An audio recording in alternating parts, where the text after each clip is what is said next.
Students, इस video में हम यूनिट सॉल्यूशन का न्यूमेरिकल सॉल्व करेंगे।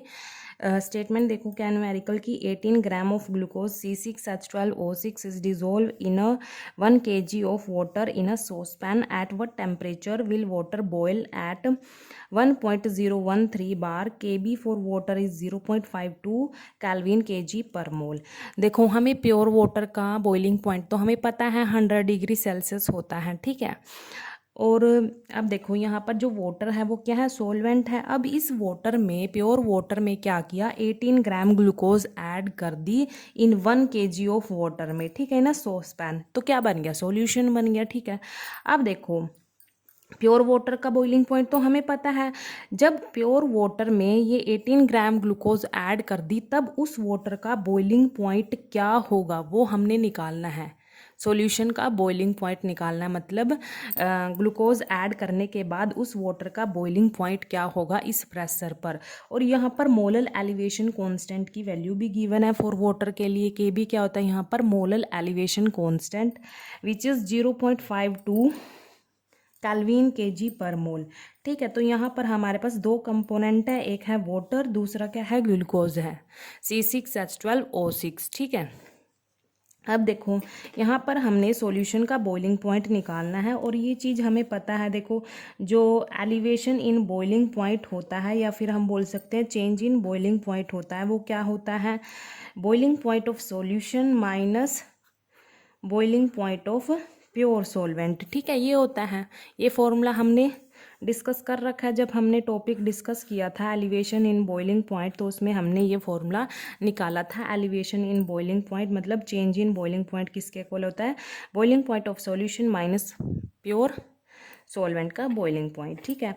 अब देखो यहाँ से हमें क्या निकालना है, यहाँ से ये वाली वैल्यू निकालनी है, टीबी का जो मतलब टीबी वैल्यू निकालनी है, बॉइलिंग पॉइंट ऑफ सॉल्यूशन निकालना है। यहाँ पर टीबी क्या है, यहाँ सॉल्यूशन का बॉइलिंग पॉइंट, और टी नोट बी क्या है, यहाँ पर प्योर सॉल्वेंट का बॉइलिंग पॉइंट, मतलब वाटर का बॉइलिंग पॉइंट, प्योर वाटर का।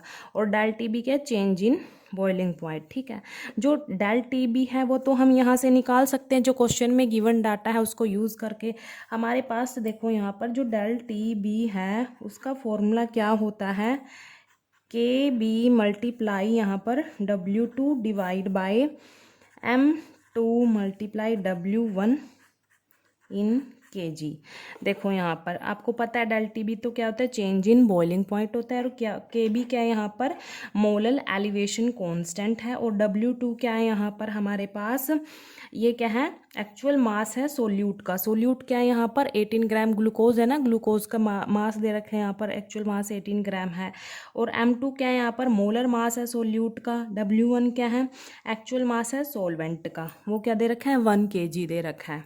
तो यहाँ पर लिख लेते हैं। देखो यहाँ पर जो KB है वो कितना, 0.52 केल्विन kg पर मोल है, और W2 क्या है यहाँ पर, 18 ग्राम है, और W1 क्या है यहाँ पर, 1 kg है। तो M2 निकाल लेते हैं। M2 क्या था, मोलर मास था सोल्यूट का, मतलब molar mass of component second का, कंपोनेंट सेकंड क्या है यहाँ पर, ग्लूकोज है, C6H12O6। तो इसका मोलर मास कैसे निकालेंगे, H12O6, ठीक है। इसका कैसे निकालेंगे, यहाँ पर देखो यहाँ पर कार्बन कितने हैं, 6 हैं, और एक कार्बन का जो मोलर मास होता है वो कितना होगा यहाँ पर, 12 मल्टीप्लाई 6 प्लस हाइड्रोजन यहाँ पर 12 है, प्लस ऑक्सीजन 16 होता है, ऑक्सीजन का, एक ऑक्सीजन का, और कितने ऑक्सीजन है, 6 ऑक्सीजन है यहाँ पर। तो इनको हम सम करेंगे। देखो यहाँ पर इसको सोल्व करेंगे, पहले यहाँ पर मल्टीप्लाई कर लेते हैं, 72, 12 6 जा 72 प्लस 12 प्लस 16 6 जा कितना, 96। तो यहाँ पर इनका सम करेंगे तो कितना आएगा, 180 ग्राम पर मोल आ जाएगा इसका मोलर मास, मतलब M2 की भी वैल्यू हमने निकाल ली है यहाँ पर, ठीक है। अब इन सारी वैल्यूज़ को यहाँ पर पुट करेंगे, जो डेल टी बी है, ठीक है, वो निकाल लेंगे हम इन वैल्यूज़ को यूज़ करके। के बी कितना है, देखो 0.52 केल्विन kg पर मोल, मल्टीप्लाई W2 क्या था, 18 ग्राम था, डिवाइड में क्या आएगा, M2 कितना था, 180 ग्राम पर मोल मल्टीप्लाई W1 कितना था 1 kg था। ठीक है, अब देखो यहाँ ग्राम से ग्राम कैंसिल हो जाएगा, यहाँ पर मोल से मोल कैंसिल हो जाएगा, kg से kg कैंसिल हो जाएगा। ठीक है, तो हमारे पास क्या बचा, del TB 0.52 kelvin multiply 18 divide by 180 multiply 1। ठीक है, ये बचा हमारे पास। अब इसको सोल्व कर लेंगे। देखो 18 से ये वाली वैल्यू कैंसिल हो जाएगी तो यहाँ पर 10 आ गया। ठीक है, 18 वन ज़ा 18, यहाँ पर ये आ गया।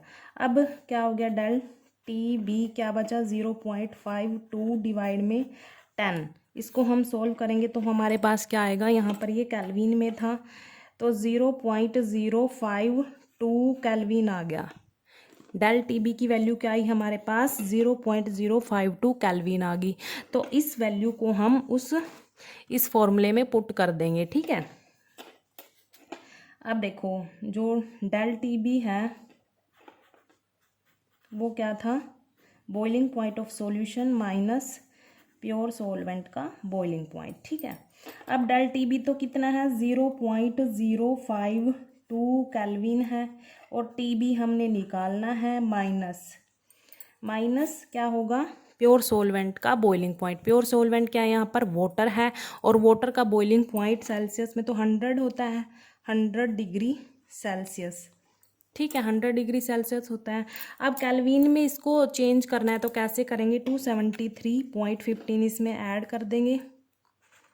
273.15 हम इसमें ऐड कर देंगे तो कितना आएगा, 373.15 आ जाएगा यहाँ पर।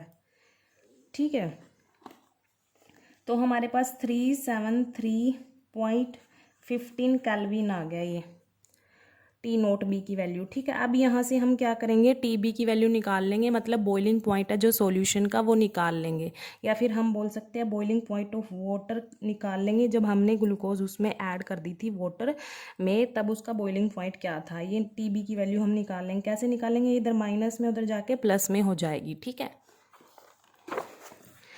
तो देखो TB क्या होगा यहाँ पर 373.115 केल्विन प्लस 0.052 केल्विन, ये हो जाएगा। देखो यहाँ पर ये माइनस में था ना, इधर आके प्लस में हो जाएगा। ठीक है, तो इसको सोल्व करेंगे तो हम क्या आएगा हमारे पास, TB की वैल्यू 373.202 केल्विन आ गया। ये हमारे पास वाटर का बॉइलिंग पॉइंट आ गया। जब हमने उसमें ग्लूकोज ऐड कर दी थी तब उसका बॉइलिंग पॉइंट क्या था, ये था। ठीक है, प्योर वाटर का तो हमें पता था, जब ग्लूकोज ऐड कर दी उस वाटर में तब उसका बॉइलिंग पॉइंट क्या होगा, ये होगा 373.202 केल्विन, या फिर हम बोल सकते हैं सॉल्यूशन का बॉइलिंग पॉइंट। ठीक है, थैंक यू।